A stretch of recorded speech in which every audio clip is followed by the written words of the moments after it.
அதிரடி கலெக்ஷன், சரவடி celebration. The Chennai சில்க்ஸின் தீபாவளி கொண்டாட்டம். டான் பிக்சர்ஸ் தயாரிப்பில் தனுஷ் இயக்கி நடிக்கும் இட்லி கடை அக்டோபர் 1 முதல் உங்கள் அபிமான திரையரங்குகளில். GT Holidays, South India's #1 travel brand. You know you are special when you're with GT Holidays. Low risk crowd na ஒரு policeman for 250 to 300 per people.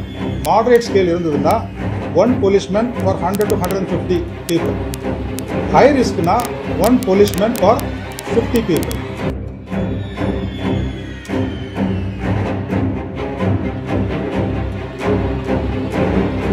கரூரில் நடந்த தாவேகா பிரச்சாரத்தில் கூட்ட நெரிசலில் சிக்கி இதுவரை 41 பேர் பரிதாபமாக உயிரிழந்துள்ளனர்.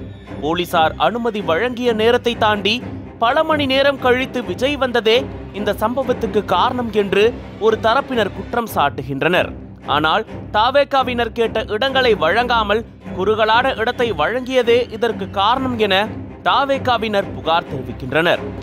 மேலும் கரூர் சம்பவத்தில் முறையாக விதிமுறைகள் பின்பற்றப்படவில்லை என்று கூறி தாவேகாவின் பொதுச் செயலாளர் புசி ஆனந்த், நிர்மல்குமார், மதியழகன் உள்ளிட்ட 4 பேர் மீது ஜாமீனில் வெளிவர முடியாத வகையில் 4 பிரிவுகளின் கீழ் வழக்கு பதிவு செய்யப்பட்டுள்ளது. இந்நிலையில் இந்த விவகாரம் குறித்து சட்டம் ஒழுங்கு ADGP டேவிட்சன் செய்தியாளர்களை சந்தித்து விளக்கம் அளித்துள்ளார். அதில் செப்டம்பர் 23 அன்று தாவேகா சார்பில் லைட் ஹவுஸ் ரவுண்டானா பகுதியில் கூட்டம் நடத்த அனுமதி கேட்கப்பட்டது. அந்த இடத்தின் ஒருபுறம் பெட்ரோல் பங்க் மற்றும் மறுபுறம் ஆற்றுப்பாலம் இருந்தது. இதனால் அந்த பகுதியில் பரப்புரை செய்ய போலீசார் அனுமதி வழங்கவில்லை. மறுநாளே உழவர் சந்தை பகுதியில் அனுமதி கேட்கப்பட்டது. அந்த இடமும் குறுகலான இடம். பெருந்திரள் மக்களை அங்கு கூட்டுவது சாத்தியமில்லாததால் அந்த இடத்திற்கும் அனுமதி மறுக்கப்பட்டது.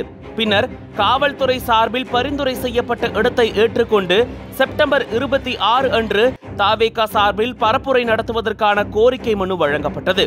அதற்கு காவல்துறையும் ஒப்புதல் வழங்கியது. இதற்காக சில அளவுகோல்கள் உள்ளன. ஆபத்தை ஏற்படுத்தாத கூட்டம் என்று கணக்கிடப்பட்டால் அதற்கு 250 பேருக்கு ஒரு காவலர் என்ற எண்ணத்தில் பாதுகாப்பு வழங்கப்படும். அதே வேளையில் கூட்டம் கூடுவதில் ஆபத்து இருக்கும் என்ற நிலை உணரப்பட்டால் 50 பேருக்கு ஒரு காவலர் என்ற எண்ணத்தில் பாதுகாப்பு வழங்கப்படும். தாவேகா கூட்டத்தில் சுமார் 500 காவலர்கள் பாதுகாப்பு பணியில் ஈடுபட்டிருந்தனர். பரப்புரை சரியான நேரத்தில் நடைபெறாததால் தான் நாமக்கல்லில் சிலருக்கு உடல்நலை பாதிப்பு ஏற்பட்டது. நேற்றைய நிகழ்வின் போது விஜய் வாகனத்திற்கு பின்னால் சென்ற மக்கள் மத்தியில் ஏதோ சலசலப்பு நிகழ்ந்ததாக கூறப்படுகிறது. அது என்ன என்பது கூடுதல் விசாரணையில் தெரிய வரும் என்று ADGP டேவிட்சன் விளக்கம் அளித்தார். இது நம்ம கால்குலேட் பண்ணி பார்க்கும் பொழுது அதே மாதிரி அந்த கிரௌடுடைய கேரக்டர் ஒரு low risk, moderate, high risk, இது மாதிரி பல கேட்டகரிஸ் இருக்குது.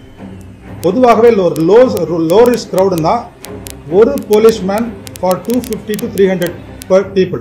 அதான் லோ ரிஸ்க் இருக்கக்கூடிய பந்தோபஸ்து.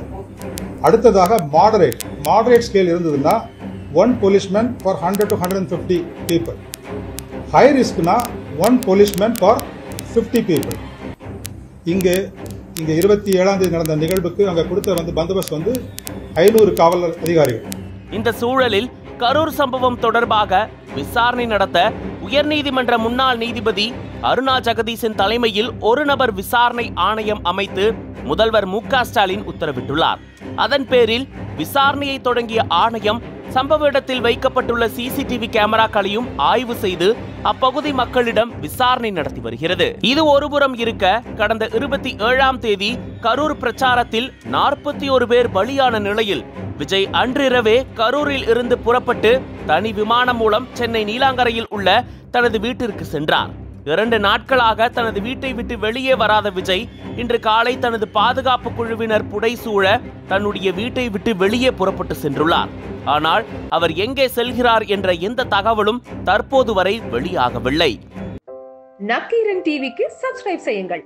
உங்கள் ஆதரவே எங்கள் பலம். ஆசிரியர்களுக்கு நண்பனாகவும் மாணவர்களுக்கு ஆசானாகவும் திகழும் தேர்வு வழிகாட்டி. ஒவ்வொரு பாடத்திற்கும் அனுபவமிக்க ஆசிரியர்களின் துல்லியமான தெளிவான விடைகள். CNC இருக்கு, தேர்வு பயம் எதற்கு? இது தீரன் பப்ளிஷிங் ஹவுஸ் விற்பனை வெளியீடு.